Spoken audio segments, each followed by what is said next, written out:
Wibwobbers, Robbett here. We're currently in the second week of the Yo Cake Scramble Battle.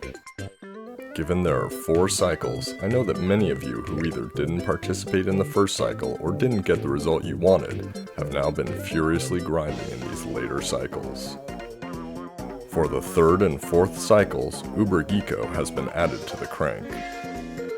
The news says that we have a high chance of cranking him, so we'll test that shortly. Geeko is a tough single attacker who also heals, despite his description saying he's a diagonal popper. We don't have a lot of good tough attackers, so he'll help fill that gap. In addition, during the Scramble battle, Geeko gives a boost to the hit point total for capture teams, reducing the time it takes for them to bring back captured contributions. Last week, we received a new score attack boss in Captain Thunder. Captain Thunder is a shady rearranger, which can be helpful during scenarios where you want to get fever quickly or long chains of Wibwobs.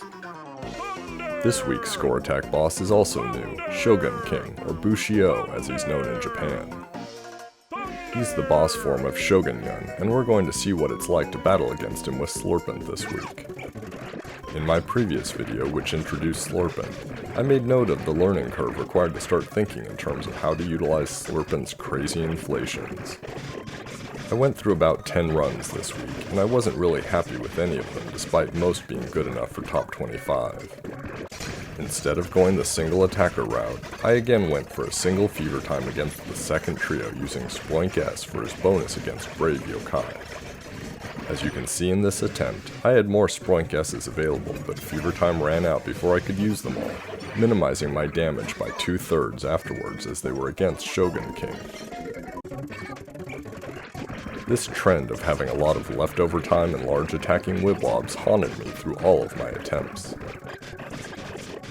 Setting up was reasonably easy with plenty of time to spare, but fitting everything into fever time is the problem with the trios.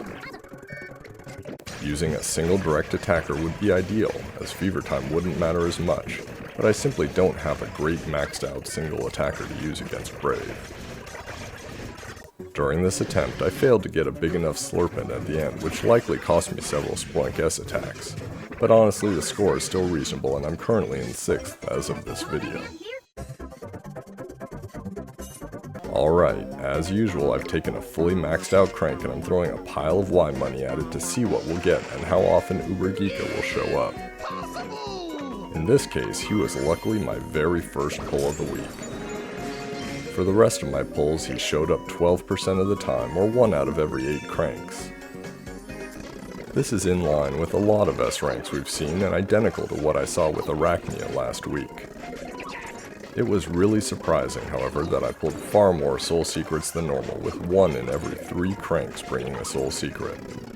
That's a statistical anomaly, however, as I don't believe there's any boost to Soul Secrets this week, and given enough cranks it would fall back to its normal 20%, with exporters making up the difference. I hope you enjoyed the video.